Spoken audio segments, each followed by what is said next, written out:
Parcel fabric, I don't know if ESRI came up with this term, but I love it because the earth is not flat. Our computer screens are flat. Our maps are flat that we produce on paper, but we all know the earth is not flat. Stretching a fabric idea, concept is much more logical to me than anything I've ever heard as far as my job as a surveyor slash geodesist slash GIS person. So we are very interested in getting our parcel fabric very, very accurate so that we can make very, very high quality maps so that the land, oil and gas clients can make much better decisions. Their decisions are based on our input. The lower the quality of our input, the lower quality of their decisions, the higher their legal suits and their expenses are because of mistakes and challenges that occur. There's nothing peaceful about this peaceful pipeline. That's just what they named it. This was a very controversial job. They kept trying to run it down a road. The people didn't want the pipeline ran under their house or near their house. One of our survey crews decided that there was a runway near there and kept, you don't really tell an oil and gas client what to do, but you can make recommendations. And with great visual, with great pictures worth 1,000 words and accurate maps worth $1,000,000. If you can give people, it really can be, you give people an alternative solution to running a pipeline. The original route was going to go down the right of way of a road, and you may not be able to see it because I don't have a pointer. This is a small airport runway, very small airport runway, and our crews recommended that they go under the runway, do a 6,000-foot bore, and after it was the oil and gas company's idea, that's what they did. So the blue or turquoise shows the buffering around the new pipeline route. That's where the pipeline was constructed. The gas went to market. Everybody's happy, and we got paid. Because we usually don't get paid until something good happens, like the gas goes to market. Getting towards the end here, one of my goals, my business cards, Jack Dangerman keeps on his desk. I like to call him my friend because I've been coming to these survey and engineering summits since they've been started. I think this is our 7th or 8th year. I've always had a GIS company and a survey company on the same card because we have two different names. The only way we could ever get a GIS built in our surveying company was to actually hire GIS professionals, because when we would do it ourselves and the phone would ring, the urgency of making payroll and dealing with the client needs. So GIS and surveyor professionals, engineers, we can work together. I'm proving it in my personal life, and it also is much more cost effective to our clients, and it's much more profitable to the stockholders of our company, or the owners. So synergism and coordination, and like I heard yesterday, connectivity. Wow, Hernando de Soto, what an incredible 30 minutes he spent yesterday validating the fact that we need to know where lines are. Barking dogs is a pretty cool thing, but finding the actual evidence on the ground, because we have it here in the United States, is very, very important. If you're interested in watching any of the surveying summit, we've been given permission by ESRI. We filmed all of the plenary session, not Jack Dangerman, but the actual survey engineering summit, and it'll be on this website in the next 5 days, thegeoexperts.com. I never end a talk without this slide. I took this picture 20 plus years ago at a seminar, and Luke Skywalker had his little plane, his little space vehicle in the swamp, couldn't get it out. And I just can't believe it. I can't believe it. Can't get it out. I can't get it out. Yoda, if you remember, Universally, Star Trek, Star Wars, the second one movie, Yoda was there, and he wrinkled his forehead, and he got that vehicle out of the mud. And Luke said, I don't know. I just couldn't believe it could happen. And so as we don't use this word at our company, try. We don't use it. We strive, we do our best, we give 100%. We can't give more than 100%, but try not, do or do not. There is no try. And with this type of mentality, we've been able to survive in the new economy. We're not surviving with as many employees, but we are surviving. And this slide, to me, has been valid ever since I was 28 years old when I took the photograph with the camera that was in a yellow box that was a disposable, for any of y'all that are old enough. I think it was a 110.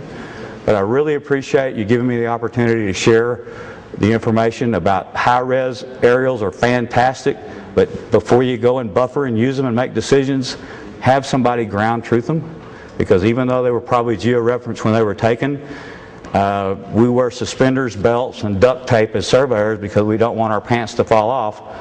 And that may not be understood by some of you not from the United States, but the bottom line is we must have redundancy. We must know if we're going to put a map out of what the quality is. Thank you for your time, and if you have questions, I don't know if we have time for questions, but I'll be glad to take them. Any questions? I do have a question as far as your surveys with imagery and then the top hole locations. Were you tying to the same network? Can you kind of...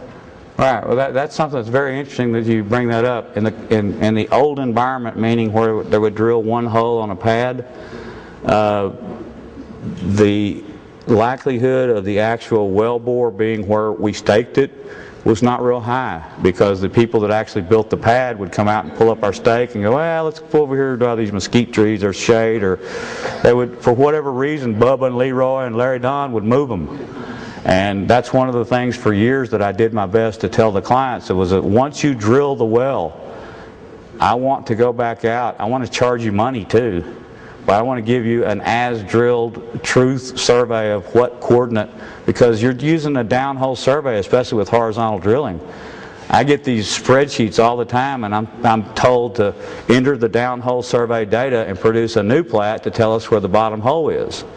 Well, the downhole survey is based on the original coordinate value, or the earth address, if you will, where we staked the well. So we don't produce a downhole survey without going back and proving where the wellhead is, and it saved our clients because there have been wells drilled by company A, and then when the bottom hole ends up on company B's lease, then they actually have to convey it to them. And this is not a fun thing. It's not a popular thing in the oil and gas community. So that's a good question.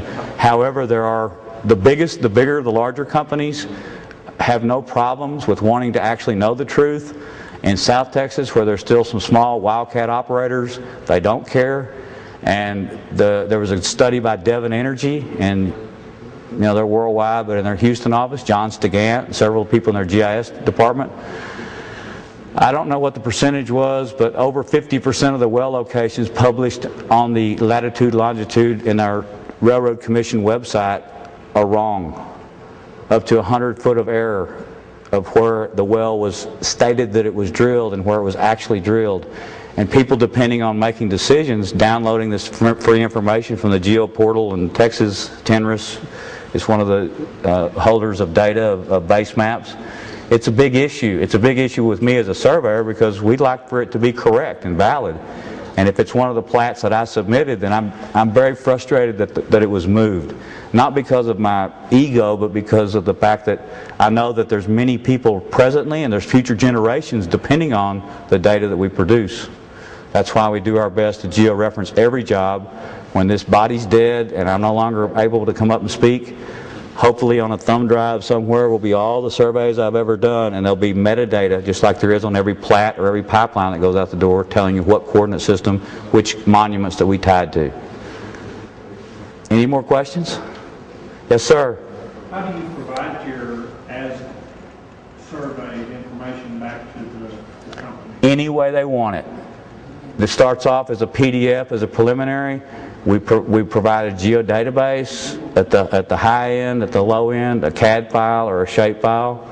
But when a client hires me, it's my job to provide the data. And in 2009, which I think that's the year that we're in right now, there are still a lot of surveyors that want to protect that data and only give a paper map out. Those guys are not going to be finding jobs, I don't think, in the current environment. So digital data is what it's all about. Geo-reference data with metadata is why I think that we're still surviving in the Barnett Shale, because one of the companies that we work for, one of the biggest ones, had 34 farms, went to 12, now they're down to 2. And they'll never go to 1 because if something happens to us, they're screwed. But anyways, it's up to us as surveyors to step up and deal with the technology and be willing to release our data digitally, because if we don't, then again, I don't know that the oil and gas companies are going to keep sending the emails or picking up the phone. We used to get faxes, but our fax machine, I don't think it's rang in years. It's a good question, though, but I think the surveyor's responsibility is to provide digital data. Thank you again for your time, and I'll be around listening to the third talk if there's any more questions.